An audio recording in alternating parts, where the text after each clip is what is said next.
എൻ്റെ പേര് സിനി ജോസഫ്. ഞാൻ ഇരിങ്ങാലക്കുട രൂപതയിൽ മടുത്തുംപടി എന്ന സ്ഥലത്തു നിന്നാണ് വരുന്നത്.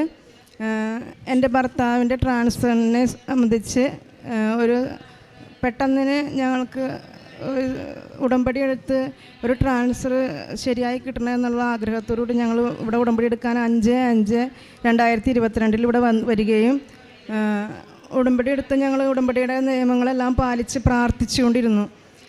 ആൾക്ക് ഞങ്ങളുടെ വീടിൻ്റെ ചാലക്കുടിയിലായിരുന്നു ജോലി ചെയ്തുകൊണ്ടിരുന്നത്. പക്ഷേ അവിടെ നിന്ന് പ്രൊമോഷൻ ട്രാൻസ്ഫറായിട്ട് കോഴിക്കോട് വടകരയ്ക്ക് പോകേണ്ടി വന്നു. അപ്പോൾ ഞങ്ങളുടെ വീട്ടിലെ സാഹചര്യം എന്ന് പറഞ്ഞാൽ അമ്മ 5 കൊല്ലത്തിനടുത്തായിട്ട് കിടപ്പ് രോഗിയായിരുന്നു. ഓപ്പറേഷനൊക്കെ ചെയ്തെങ്കിലും നടക്കാനോ ഒന്നും പറ്റാണ്ട് ഞങ്ങൾ രണ്ടുപേരും കൂടി എടുത്ത് കുളിപ്പിച്ച് അങ്ങനെ പോയിക്കൊണ്ടിരിക്കുന്ന സമയമായിരുന്നു. ആ സമയത്ത് ചേട്ടനാണെങ്കിൽ ട്രാൻസ്ഫർ ആയപ്പോൾ ആ സമയങ്ങളിൽ അമ്മയ്ക്ക് ബെഡ് സോർ വന്ന് ആകെ അസ്വസ്ഥമായിക്കൊണ്ടിരിക്കുന്ന സമയവുമായിരുന്നു. ചേട്ടനാണെങ്കിൽ പോകാൻ ഭയങ്കര വിഷമം. അപ്പോഴാണ് ഞങ്ങൾ ഇങ്ങനെ വന്ന് ഇവിടെ ഉടമ്പടി എടുത്ത് പ്രാർത്ഥിച്ചത്. അവിടെ ചെല്ലുന്നവരെ ചേട്ടൻ പറഞ്ഞുകൊണ്ടിരുന്നു, എനിക്ക് വിളിച്ചു പറഞ്ഞതുപോലെ തന്നെ, അതായത് ഞാനൊരു ഫോണിൽ കൂടെയാണ് എനിക്ക് ട്രാൻസ്ഫറിൻ്റെ കാര്യം ഞാൻ വിളിച്ചറിഞ്ഞത്. അതുപോലെ തന്നെ അവിടെ ചെല്ലുന്നതിന് മുമ്പ് എനിക്ക് അമ്മയെ സൂക്ഷിക്കേണ്ടത് കൊണ്ട് എനിക്ക് ഇവിടെ തന്നെ അടുത്ത സ്ഥലത്തേക്ക് ട്രാൻസ്ഫർ കിട്ടണം അമ്മയെന്ന് പറഞ്ഞ് പ്രാർത്ഥിക്കുമായിരുന്നു. അങ്ങനെ ചേട്ടൻ 11-ാം തീയതി ഇവിടെ നിന്ന് ഞങ്ങൾ വീട്ടിൽ നിന്ന് പോയി 12-ാം തീയതി വടകരയിൽ പോയി ജോയിൻ ചെയ്തതിന് മുമ്പ് അവിടെ വീടൊന്നും കിട്ടാണ്ട് വിഷമിക്കുകയായിരുന്നു. അപ്പോൾ അച്ഛൻ്റെ വീട് കോഴിക്കോടുണ്ടായിരുന്നു. അവിടെ സ്റ്റേ ചെയ്തിട്ടാണ് പോയത്.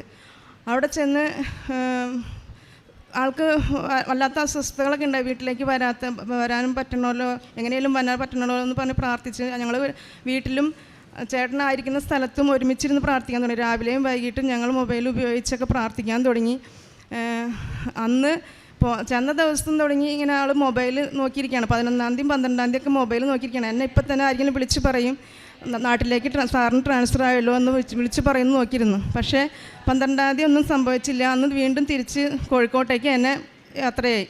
അവിടെ വന്ന് അവിടെ വന്ന് സ്റ്റേ ചെയ്തു. പിറ്റേ ദിവസം വീണ്ടും വടകരയ്ക്ക് ചെന്ന് അവിടെ പോണ വഴി മുഴുവനും പ്രാർത്ഥിച്ചുകൊണ്ടിരുന്നു.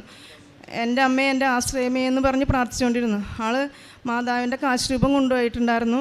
അത് മുത്തി ഇങ്ങനെ സങ്കടത്തോടുകൂടി തന്നെ യാത്രയിൽ ഇങ്ങനെ വിശ്വാസപ്രമാണമൊക്കെ ചെല്ലണമെന്ന് ആൾക്ക് ആഗ്രഹമുണ്ട്. പക്ഷേ അതൊന്നും ചെല്ലാൻ പറ്റുന്നില്ല. എൻ്റെ അമ്മയെ എൻ്റെ ആശ്രയം ചൊല്ലി പ്രാർത്ഥിച്ച് അവിടെ ഓഫീസിൽ ചെന്ന് കാല് കുത്തിയതും അവിടുത്തെ ലാൻഡ് ഫോണിൽ ചേട്ടനൊരു കോള് വരികയാണ്, ജോസഫ് TP വന്നിട്ടുണ്ടോ എന്ന് ചോദിച്ചുകൊണ്ട്.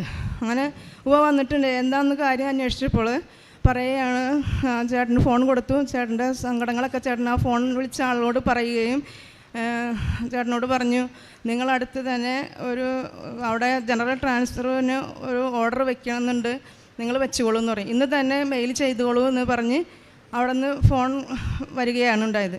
ആൾ അന്ന് തന്നെ മെയിൽ ചെയ്തു.